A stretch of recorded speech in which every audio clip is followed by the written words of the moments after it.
Hace bastante tiempo que se instaló la discusión sobre si lenguaje inclusivo sí o lenguaje inclusivo no, sobre si es una aberración o si nos va a llevar a la próxima etapa de la evolución humana. Para zanjar esta cuestión, creo que primero hay que entender de dónde viene el lenguaje. Quizás ustedes no se acuerden porque eran muy chicos, pero en los albores de la humanidad, cuando las civilizaciones no estaban creadas y prevalecía la ley del más fuerte, en una jungla infinita, donde la cadena alimenticia era muy diferente a la actual, la raza humana tenía todas las chances para extinguirse.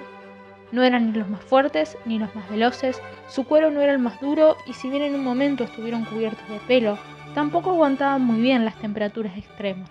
No podían vivir mucho tiempo debajo de la tierra ni arriba de los árboles. Lo único que tenía el hombre para sobrevivir eran sus iguales. Quizás un solo hombre no podía hacer nada contra otro ser vivo que lo quintuplicaba en tamaño, pero muchos hombres podían tener una chance. El problema era que para que 5 unidades pequeñas sean más poderosas que una unidad grande, esas unidades pequeñas tenían que estar coordinadas y entenderse mutuamente. Y así surge el lenguaje. Tomando ciertos elementos heredados de la comunicación de los simios y complejizándolos, el ser humano creó la única herramienta efectiva a su alcance para sobrevivir en un entorno que básicamente se lo quería comer a cada minuto. Por lo tanto, el lenguaje no es algo natural. No hubo un antepasado nuestro que se haya chocado con un árbol de palabras y haya dicho, voy a usar esto para comunicarme. El lenguaje es algo creado, en base a la necesidad innata de sobrevivir. En otras palabras, no hay una conexión natural entre la palabra árbol y un árbol. No hay nada en ese conjunto de letras que por su sola existencia remitan a un árbol. La mejor prueba de esto son los múltiples nombres que eso tiene según el territorio y que se diferencian mucho unos de otros.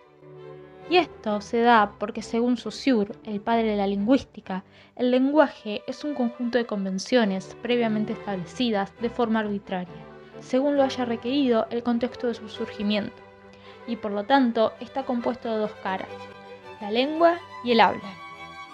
La lengua es un conjunto de convenciones producidas y adquiridas socialmente que se encuentran por fuera del individuo y que es común a todos los que viven en un mismo territorio, mientras que el habla es lo que ejecuta la lengua, es una apropiación individual de un saber colectivo.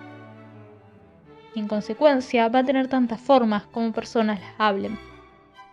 Antes de Saussure se creía que el lenguaje era una lista de palabras inmutable que correspondía naturalmente a una lista de objetos, y que cada idioma era una lista diferente para la misma lista de objetos, hasta que Saussure demuestra que el lenguaje no es una lista, es un proceso, en el cual se une un concepto, que él lo llama significado, con una imagen mental que él lo llama significante, a través de un doble movimiento de selección y de exclusión. Al no haber nada natural que una las palabras con los objetos que se nombran, la única manera que el lenguaje funciona es a través de la exclusión. Es decir, que una mesa es una mesa porque no es una silla o una cama. Donde más claro se ve esto es en el espectro lumínico. La luz se define como la ausencia de oscuridad y la oscuridad como la ausencia de luz. Lo que define a cada término es la ausencia y exclusión del otro. Y lo mismo pasa con los colores. Cada color que existe se define por una mezcla que selecciona y excluye determinada cantidad de los 3 colores primarios, al mismo tiempo que cada uno de estos se define por la exclusión de los otros 2. En otras palabras, la definición del objeto no es intrínseca al objeto, sino en relación a otros. Y lo más importante que dice Saussure es que este proceso no es inmutable, como se pensaba antes, sino que está en constante cambio.